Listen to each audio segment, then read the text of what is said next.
Ai pe ona ufola tu le teimi wa sola. E ai le tae au ma se teimi o le so, i o le a mātou wheloa, iai. Ma o ia fo i o le whaata mā a o le Palestine fo i lea o le tātou lakapi, o le po le kalapu fo i o le Apia Maroons, mai le fio anga o pia. Ia, o le fionga i le aloli, i pule a i koki a vei, manatu o le a nunu atu whatingi o tau sala, o pa ia i sāma whainga i la fionga i le aloli.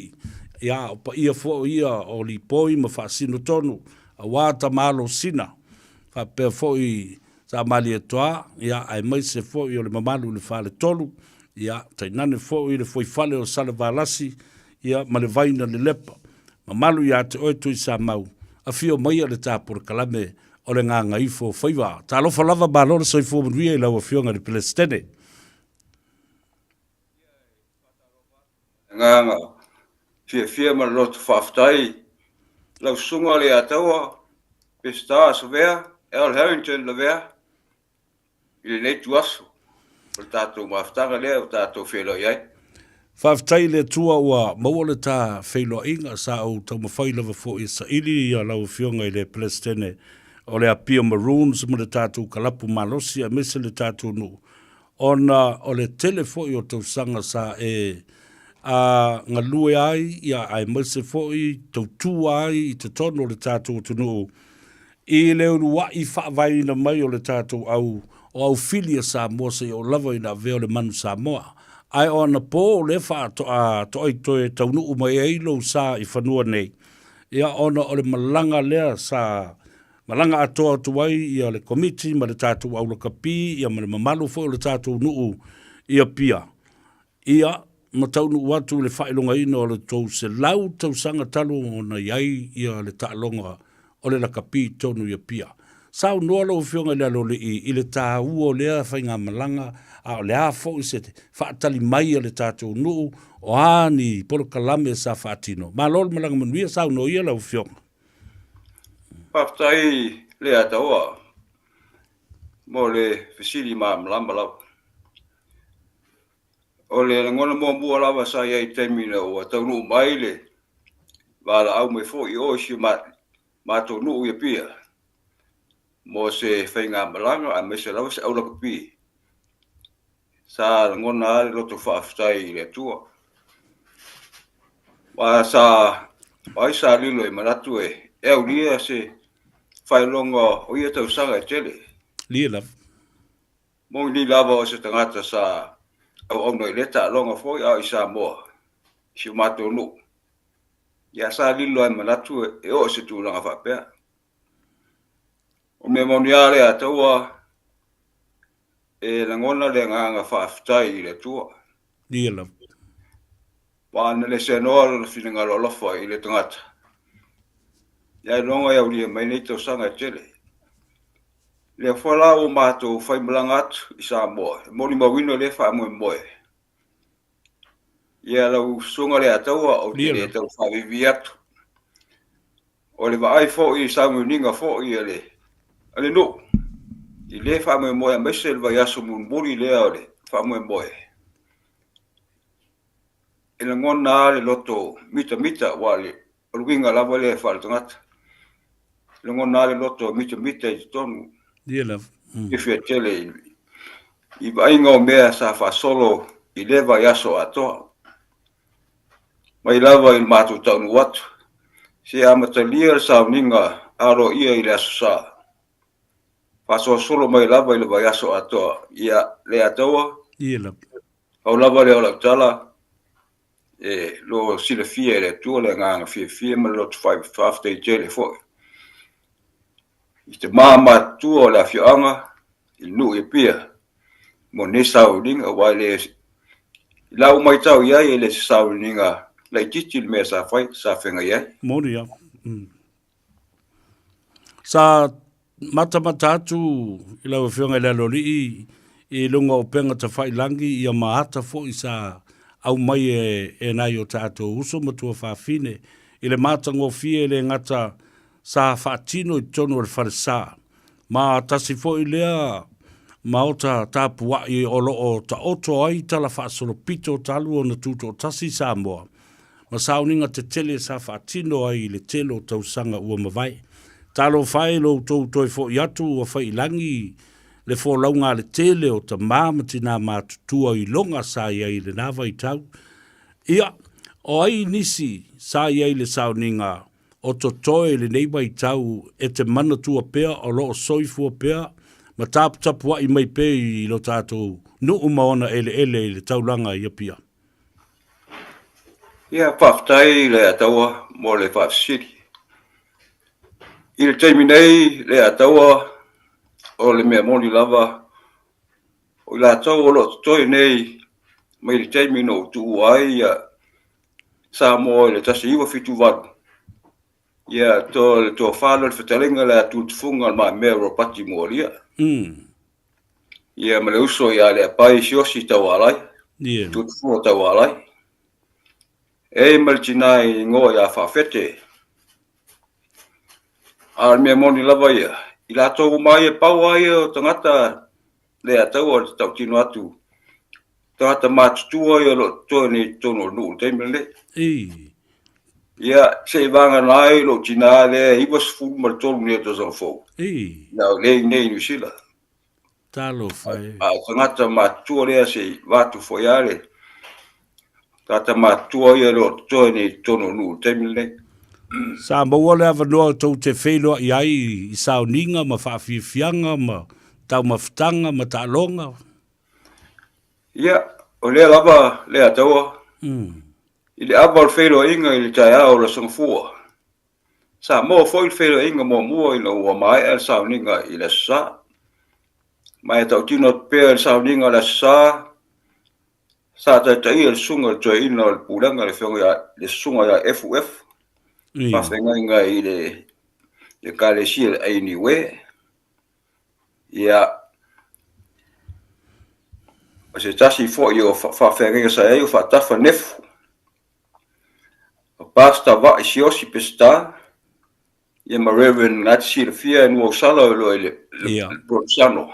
Ia ma le whawhenga taulangi le nua i pia sunga ia latu latai. Sa iai lea o ia lea sa no le upu fa maro si au mo fa manatu mo foi fa fai le tu o no o mene to sanga tele mari ya le to fa ya petrenga ya tu fonga ma me ropati mo le yo ile sa no fai mo su no le fa mo o le sauninga o mo to mu la vole o le mal le tua le ataua Wana chi fia o whawhenga umo e kāresia umo ia I tonu o pia. Ia sa lotu atu I le lotu le tai au lea. Ia vangana nisi fo lea sa whātalitari sei. Mai lo le a tumu tele whasa. Ia wasa whai sauninga whaafiafi oisi I kāresia I le sale. Mano wharalo. Malo sa doi lau whionga I le aloli. O ani me te manatua. Po ni memories ta ua ma le au ngai le ma whai ona tu ua I a lo fina ngalo I le tele o tausanga sa e tuputupua e ai ma matana e ta alo laka pi o ai nisi o tangata sa e tilo I ai sa lawi loa I le laka pi to tonu o le tātou nuu I a pia ma le kalapua pia awa ele toi fo I mai sisi se lau tausanga ai e tū mau pēa I le loto, oi nisi e te manatua I lau whionga le alori, I pule ai. I le temi nei le ataua tusa mo le whafsili. Tata sa mātou ta alu I le ta alonga au tele I o mai ni sila. Toi lava o le apai le siosi tutufunga tau alai. E siuso le titi o hoi o silipa lewa sofa ya maunga la kari o si to ina leo lilo mai ava silipa fuel ya le titi tama wa sawe le longa ta alo ngol e paula va leo tangata le ata o paula leo tangata na sia le paile sios tangata le o vai tutoyo talo fa e le uso lo nei usila sa le mfa no lava so ya am to na ya kopo sa ya tautia yona levi Roi nei uma ia mafune pita o sunga le faisau ia pasta pita o Au ia tangata o mātou le, au te lo le toi ni te mine. Ia ma le uso la ia totu a tali, no nickname a taika, ia le uso no fo i Amerika. Ai la u tala sa watu le, ta watu le ataua. Na o siosi lava le pai le tangata le toi nei sa mo te mine. To telefo na ia lo mo fa lau. Mato feilo ai le aso ia matala no mai a te. Ia ele me se o te lo wa lai ki te ka miki.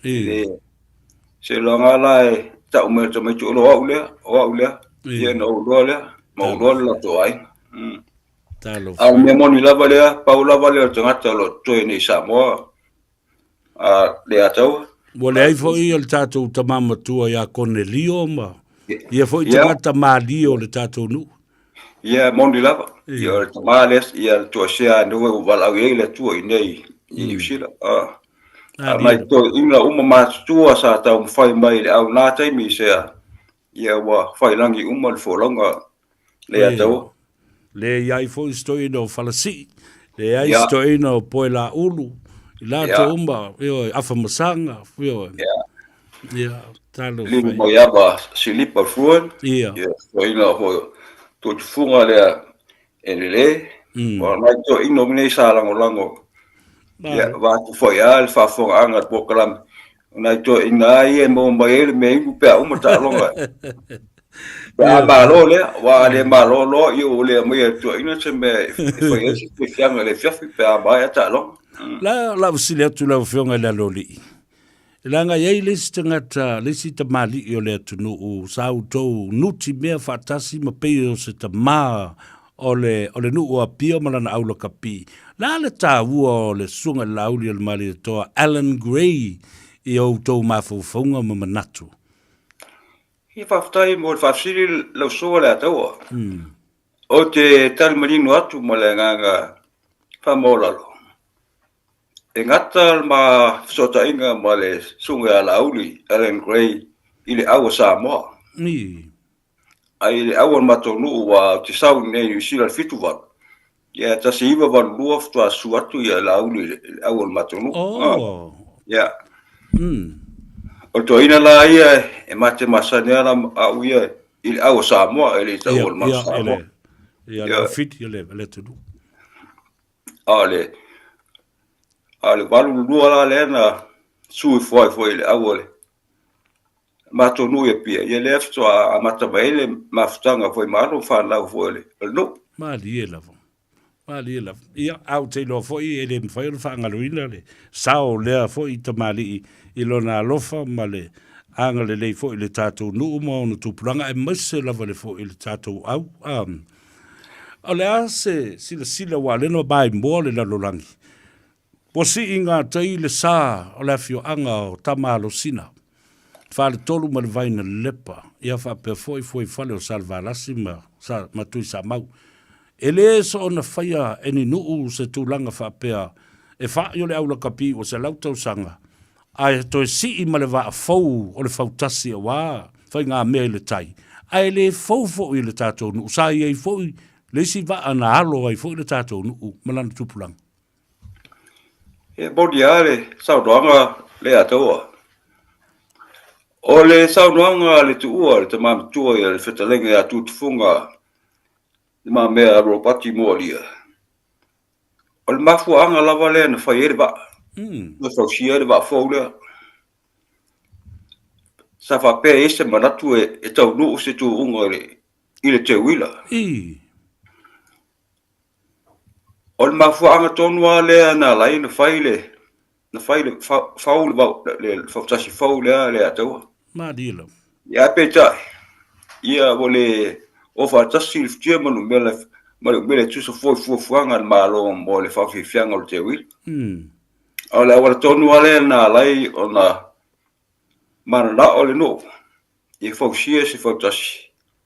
E fa longa ai le tamari fo o le tu fionga ala auli. Alan Gray. Le ngata fo I le kapi no awona fo I lo le tau fainga le au. Ya pe o ia fo le na o mai le va ale na mata ya ona alo lo al fala ya lo fala wono mo la sa ye va mo sa ta o lady vine o la ve tengo lo no lo alanga ya apio na ya la le vale le ato no suatu alen kwai la le na mafu o lo la pe o la to fa lo la mai ai fo i ya alo foi fa na o lo e mo le fa nga tambole la lo no fo chas apio tu la to no le na mafu ai se nga ngol no mo le famana tuina famana tu e pesi to ina le fionga te tu le fionga ya la yo no fo ia sa o te to no ya le ngate ta longo la kapi ya fa pe fo ila loina mele nei me o fotas ia o ta toe ma fa ai ma mana tua ia le fionga le totoli istamo tofilau ia fa pe fo i oli junior Crichton ia o le uso ia aiolo potea fia ngā toloai ma i lātou uma wa whai le whaulaunga ai sa talavau o lātou soifua ia ma le to ina matua fo i sa i lai longa lava fo i lona i ngoi le au tele le atunu o le mansa moa i aso ua mawai le sunga ya Oli Crichton Senior. Talo whai, whawhetai o le nā sa autou malanga. Le lei mea uma ina ua tāwalunga ma tau tō tani umaipo o tā whaupe nisi sa moa? Ia whawhetai bo le whawhsiri le ataua. Moni lava, iuso ma ie le ua ta ua suafoile. Ona o le si vanga umba e laiti. Nao wa le sunga ya na e mako ko tofilau. Ia o lau tūpulanga le lei ala le. Talo whai, ia le nā. Ongo ala le ma ke mafu kele. Ia. Ai au na iuso ma ie le taua, ia. Ta o maua whamatalanga e la tau fo ia o nanga e. De ngata au lakpi au whape fo ile ba. Ia. Ia. Ta te mita o me moniata watu lau sunga le tau au kene ia loare se me kene pa ia se me ka se fo se va. Ai le mfinga ngalo. Le mfinga ngalo nge yuso. La ko manga fo ile ngo kusai ia kuranga umba. Nga ka talonga al va fo. O le tauso o lopi e ua malanga po e o sunga murtalo po fewa nga ie. Le ai, o le nei ia kwa alu fai ungole, kwa ol fai ungol masinga samo e la ko me la fi fai samo, kwa malagele samo. Ya, o le fai ma fai loa i ma am tuna, io. Oh, ya ma tali ye fo i lava i le tatou nuu ia ma le tūlanga tā ua tele o le amana ia. O le salauta usanga wai le toi fo i mai le ngata i lea ia pei o nuu nei ia le ngata na ua tau nuu ia le ta'alonga ma felela i le afe salau lua sifu ma le wha ai o apia lo ma le aua fo mai ma au whaife au wha solo mai ai ma mo taa ma vai ala pei o i ia ma amata i loa na foa le yuni la kapi ma malosi se i o mai le teimile nei ia leo amata na whai na elo i eitangata i le ta'alonga. Ai mai se ala tau o le pule ma taitai i le tātou ta'alonga lakapi. Le ta'alonga i pele i o tātou loto ma mawhau. Au i o lea. Tātou tatalo i eise isi tai ao ma se malama e ai eise filinga ta tau ma le tau ai mawai nisi taitai i le lei. Ai avatu le nei avanoa. Sao no muri ai e tu sai ma le tawhino inga ma mori atu e foi whaftai a mese o ni mo onga le lei o lau fionga le alo li i mo nai o a inga ma le tātou nuu i le tala whatai o au kilani nei Whaftai tere lau sunga le ataua mo lau leo tu atu i le mai o le mea lava e mua i ia te au manu tangata o te momoli whaftai tele se mātou lu. Ia pia. Rato umon sau nia le whamoe moe mo whamna tuinu o le se lautau sang. O se tūlanga le ngot ngai le loto whaftai le tua. O na le whaanga ainga foi o rato mo le whamoe moe. I pokalame uma sa whatino ina. Mai e amatanga si o mai le toi vai aso lea o vai nei. Mol me wina le nganga whaftai. Matongo fia ma le lei me uma. E le to silia se whamataranga le ataua. Ie. o sila le atua i le loto le tangata tumu le whaftai. E whaftai e tātou nui i Samoa. Ie. Ia, tā po inga whoi o tātou nui i nei usila. Mai se au kila nei. Ia whaftai u tōrongo lango. Mea sa whengai mai kakalapu. Nau mātou sauni atu i Samoa mo le whamoe moe. O nā nei le whiawhia nā nei o la tau nua mai ai le au samsi atu. Ia mal makomiti atoa. Nā dia love. Ia nā wau mal mato ai ngam se tasi sui o makomiti Samoa mai ono nisi o fuafuanga. E rofo tele mo le tātou nua i pia i Samoa. Ie love. Mai se no malu o le tātou nua o lo ala papa au nei New Zealand mai se au kilei nei. E moli atu le whaafatai tele le ataua, lau sunga le ataua mo nei awa noa. Tai. La lava ue si le fia lo tangata le tangata fia tele. Mulanga whaapea ia e whaafatai ua e moa mai a. Ia sa le mwhai lava sa le taunua. Utali atu ma le nganga fia ma lau whaafatai tele. Lau sunga le ataua whaafatai tele mo nei awa noa. Ia, malo Ia sa whanganuia le tua e lau sunga. Tai. Mo tiu te mwhai wa whenga ai. Ia mai se fole nepo klame lo whaafonga ma. Mai mua po e le malu o tātou atunu. Ia, ma le nganga whaaloa tele le ataua. Whaafatai. Malo, tanoa whaaloa lau whionga i le alo li. Ianga le leile atua ma talo fo le nā. Ia whaafua lolo soifua e mwhai aio na ti mai ia ma alapata i fo i tūlanga le lei mo le tātou nuu ma ona tū pulanga. Ia mai se o le tālonga e fau tua i pēa. A wale alu luma o le tātou kalapula kapi le Auckland Maroons, po le a Pia Maroons, ia ai whaasoifua ia lau fionga i lalo lii, fe pole ai mo le teimi nei.